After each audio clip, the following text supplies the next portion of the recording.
Il existe des réalités que les yeux naturels ne perçoivent pas, mais que l'esprit ressent avant même de pouvoir les expliquer. Une présence silencieuse accompagne certains parcours comme une ombre inversée, invisible, mais constante. Rien n'est laissé au hasard dans cette dynamique. Même les instants que tu qualifies d'ordinaires semblent porter une empreinte particulière, comme si chaque détail était inscrit dans un registre que tu ne vois pas. Dans Job 14, versets 16 à 17, il est écrit « Tu comptes mes pas, tu observes mes chemins, tu mets un sceau sur mes fautes. » Cette idée révèle une vérité profonde des élus. La vie n'est pas seulement vécue, elle est également enregistrée, évaluée, observée dans ses moindres nuances. Cela ne parle pas d'une surveillance humaine, mais d'un processus spirituel de discernement où chaque étape devient significative. Pourquoi certaines personnes ressentent-elles cette impression d'être constamment suivies par des événements qui dépassent la logique? Pourquoi des cycles répétitifs semblent se former autour de leurs décisions? Dans Jérémie 1, vers 5, il est écrit « Avant que je t'eusse formé dans le ventre de ta mère, je te connaissais. » Cela implique que certaines vies portent une trajectoire déjà identifiée dans l'invisible. Les élus, dans leur marche, ne vivent pas dans l'indifférence spirituelle. Ils traversent des saisons où chaque choix semble produire une réaction en chaîne, comme si leur existence déclenchait des ajustements dans des sphères qu'ils ne contrôlent pas. Moïse, dans Exode 2, vers 15, fuit l'Égypte sans savoir que son exil est déjà une étape de préparation. David, dans 1 Samuel 16, vers 13, est oint dans le silence avant d'être reconnu publiquement. Ces trajectoires montrent une constante. Ce qui est observé dans l'invisible précède toujours une révélation dans le visible. Ainsi, cette introduction n'est pas une simple ouverture narrative, elle agit comme un seuil, celui d'une compréhension où le hasard perd sa place et où chaque détail devient un indice d'un dessein plus vaste, encore en train de se déployer. Dans la réalité contemporaine, tout est devenu rapide, traçable, archivé. Les technologies enregistrent les déplacements, les habitudes, les interactions. Pourtant, au-delà de cette surveillance visible et humaine, une autre dimension semble exister, plus silencieuse, plus profonde, et surtout impossible à quantifier. Elle ne dépend d'aucun système, mais elle agit comme une dynamique invisible qui entoure certaines trajectoires humaines. Les élus dans ce contexte ne vivent pas simplement des événements aléatoires. Ils remarquent une structure répétitive dans leurs expériences. Des portes qui s'ouvrent puis se referment sans explication. Des opportunités qui apparaissent puis disparaissent au moment décisif. Des connexions humaines qui semblent prédestinées ou interrompues sans raison logique. Dans Proverbe 16:9, il est écrit « Le cœur de l'homme médite sa voie, mais c'est l'Éternel qui dirige ses pas. » Cette vérité révèle que derrière l'apparente confusion, il existe une orchestration invisible. Dans cette dynamique, même les résistances prennent un sens particulier. Ce qui bloque peut parfois rediriger. Ce qui retarde peut parfois protéger. Dans Ésaïe 55, versets 8 à 9, il est affirmé que les voies divines ne sont pas les voies humaines. Cela signifie que ce qui semble incohérent à l'esprit naturel peut être structuré dans une logique supérieure. Joseph, dans Genèse 39, versets 20 à 21, est emprisonné injustement, mais même dans cette obscurité, le texte précise que l'Éternel était avec lui. Cela montre une réalité fondamentale des élus. L'absence de visibilité ne signifie pas absence d'observation spirituelle. Aujourd'hui encore, certaines personnes expérimentent ce phénomène sans pouvoir le nommer. Elles sentent que leurs décisions déclenchent des réactions disproportionnées dans leur environnement. Comme si leur simple progression provoquait des ajustements autour d'elles. Dans Matthieu 2, vers 3, Hérode est troublé par la naissance de Jésus. Cette réaction disproportionnée révèle un principe spirituel. Certaines vies provoquent des perturbations dès leur apparition. Ainsi, le contexte actuel n'est pas seulement social ou psychologique. Il est aussi spirituel, structuré par des dynamiques invisibles où chaque pas peut déclencher une réaction, chaque direction peut révéler une opposition et chaque silence peut cacher une préparation. Ce que tu es en train de découvrir ne s'inscrit pas dans les limites de la logique humaine.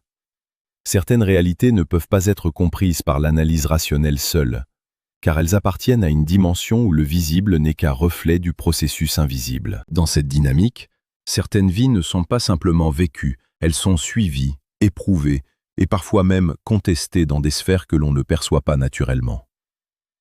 Dans Exode 3, versets 7 à 10, il est écrit « J'ai vu la souffrance de mon peuple, j'ai entendu leurs cris, je connais leur douleur. » Cette déclaration révèle une vérité fondamentale. Rien n'échappe à l'observation divine. Mais au-delà de cette vérité, il existe une lecture plus profonde des trajectoires humaines, où chaque mouvement, chaque silence, chaque hésitation devient porteur de signification. Les élus ne traversent pas leur existence dans une neutralité spirituelle. Leur parcours est marqué par une intensité invisible. Leur silence n'est jamais vide, il est interprété. Leurs décisions ne sont jamais isolées, elles sont intégrées dans une dynamique plus large.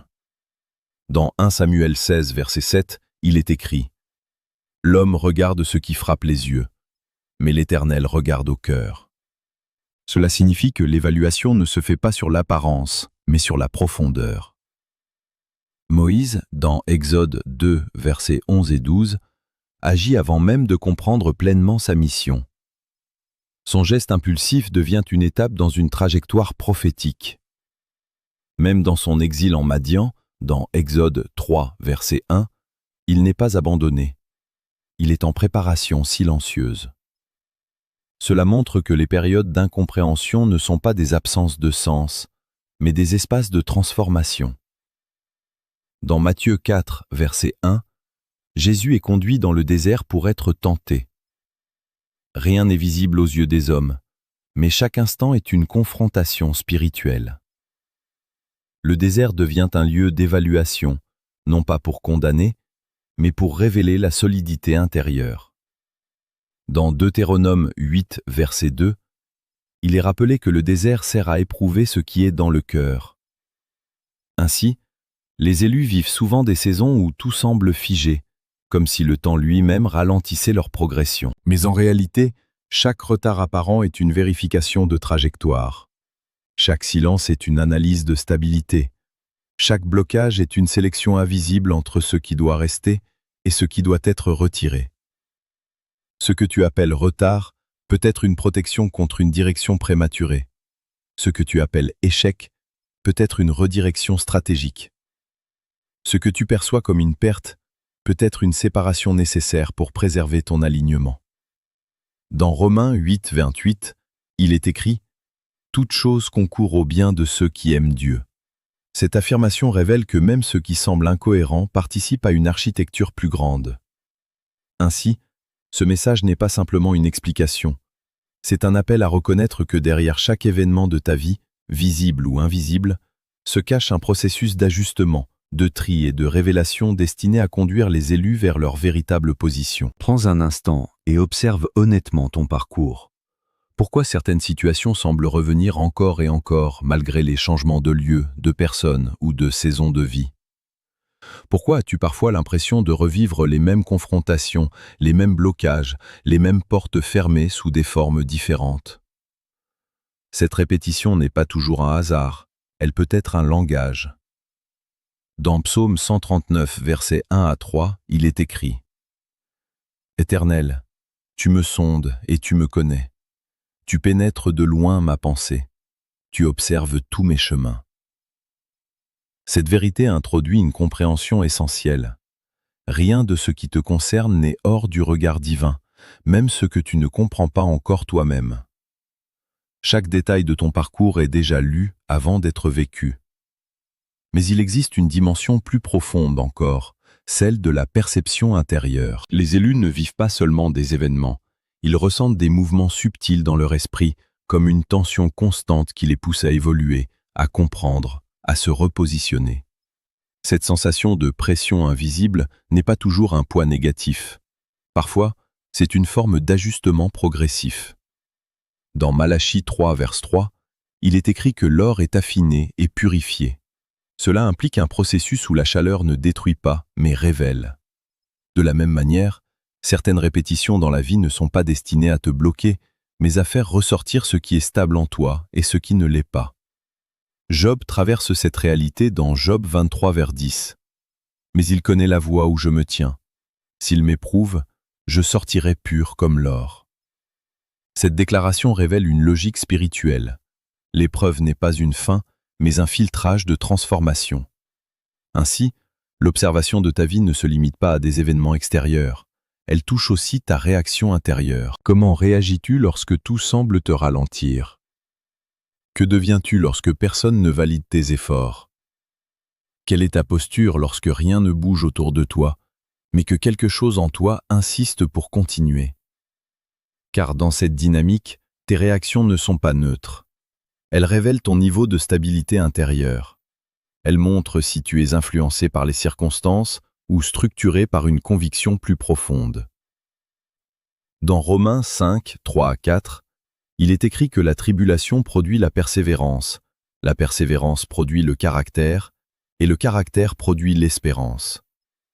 Cela signifie que même les cycles répétitifs ont une fonction, façonner une identité capable de supporter ce qui vient ensuite.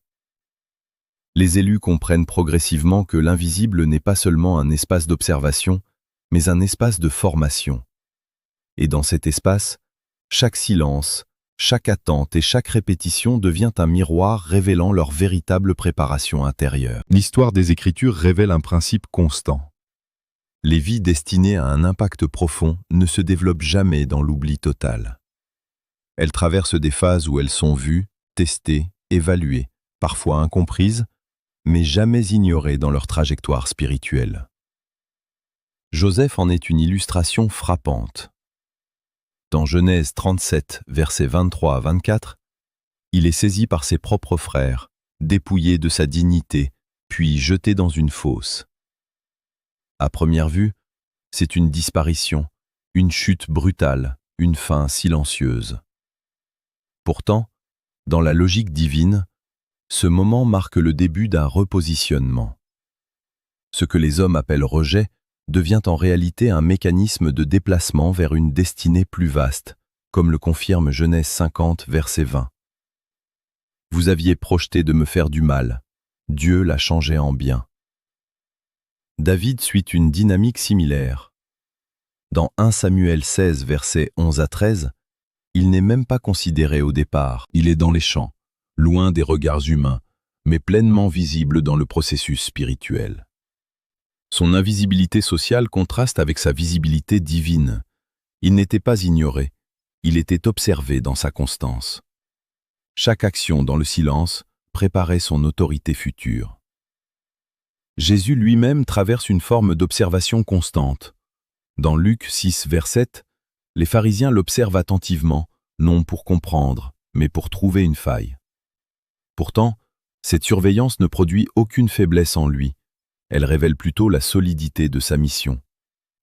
Dans Jean 11, 47 à 48, même ces miracles deviennent des points d'analyse pour ses opposants, preuve que certaines présences dérangent simplement par leur existence. Daniel représente une autre dimension de cette réalité.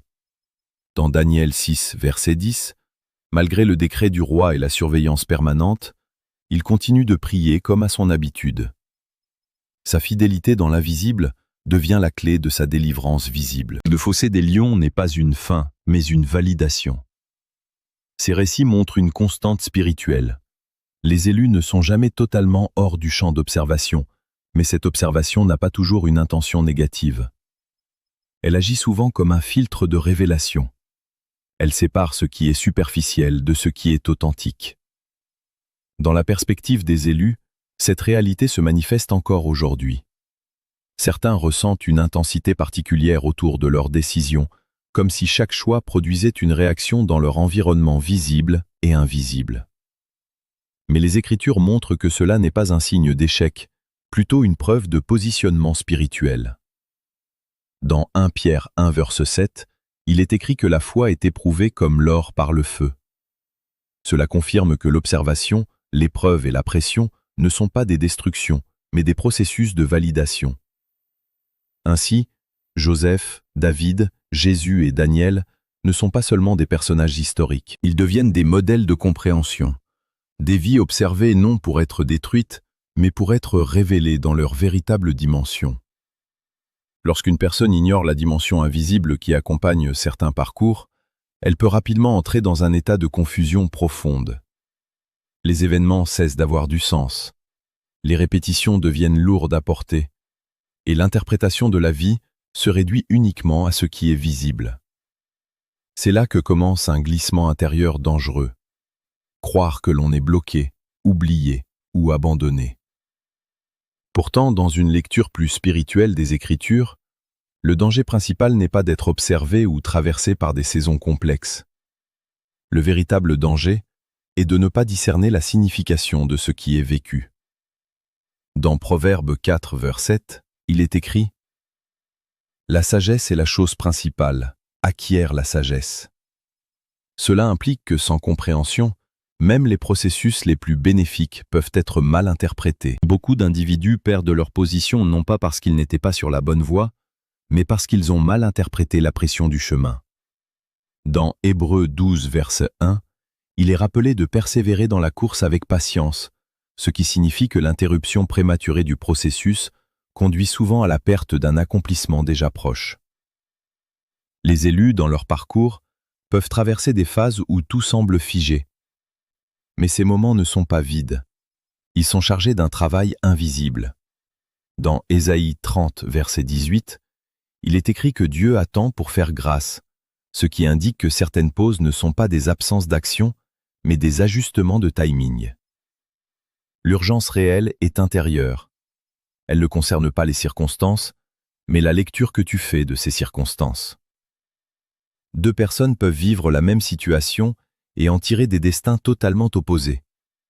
L'une abandonne en pensant être rejetée, l'autre persévère en comprenant qu'elle est en préparation. Dans Matthieu 13, verset 15, il est dit « Ils ont endurci leurs oreilles et fermé leurs yeux.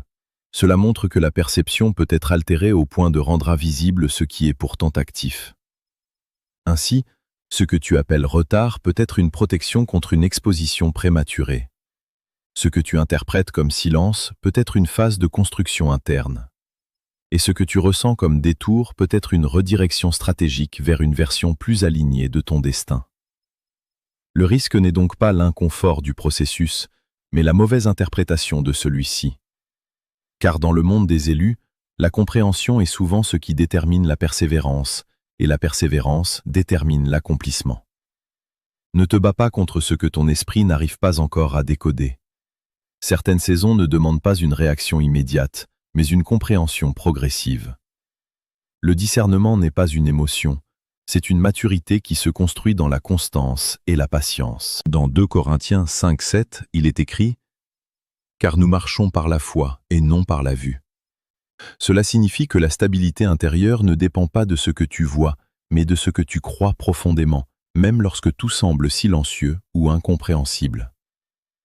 Si ta vie traverse des dynamiques invisibles, alors ta réponse doit être claire. Rester stable dans la foi, persévérer dans les décisions justes et continuer à avancer même lorsque les résultats ne sont pas encore visibles. Dans Galates 6, 9, il est rappelé de ne pas se lasser de faire le bien, car la moisson viendra en son temps. Chaque petit pas compte dans ce processus. Ce que tu fais dans la discrétion construit ce que tu vivras dans la manifestation. S'abonner à cet espace, c'est choisir de rester connecté à une parole de discernement et d'éveil, dans un monde où beaucoup avancent sans comprendre ce qu'ils traversent réellement. Dans les commentaires, exprime une décision intérieure forte, celle de rester aligné, même lorsque le chemin n'est pas encore clair. Une parole simple, mais ancrée dans une conviction profonde. Et si ce message résonne en toi, partage-le avec quelqu'un qui traverse une période de confusion ou de questionnement. Certaines compréhensions ne viennent pas seulement par expérience personnelle, mais aussi par transmission. Reste calme, reste attentif. Ce que tu vis n'est pas un hasard dispersé, mais une préparation progressive. Ce que tu traverses ne s'inscrit pas dans une logique de hasard ou de simple coïncidence. C'est une étape précise dans un processus plus vaste, dont la portée dépasse encore ta compréhension actuelle. Ce que tu vis aujourd'hui est une phase de formation, où chaque détail participe à un ajustement intérieur plus profond. Dans Ecclésiaste 3, verset 11, il est écrit « Il fait toute chose bonne en son temps ». Cela signifie que même ce qui semble confus aujourd'hui possède une cohérence dans un temps plus élevé que ton instant présent. Ce regard invisible n'a pas pour objectif de te détruire, mais de révéler progressivement ce que tu portes réellement. Dans Romains 8, vers 18, il est rappelé que les souffrances présentes ne sont rien en comparaison de la gloire à venir. Cela confirme que les processus actuels sont orientés vers une révélation future. Reste stable dans ton parcours. Reste attentif aux mouvements intérieurs. Reste aligné malgré les saisons de silence ou d'attente. Car ceux qui sont observés dans l'invisible ne sont pas des oubliés, mais souvent des préparés. Et ceux qui sont préparés dans le secret sont fréquemment ceux qui apparaissent avec clarté dans le visible au moment fixé.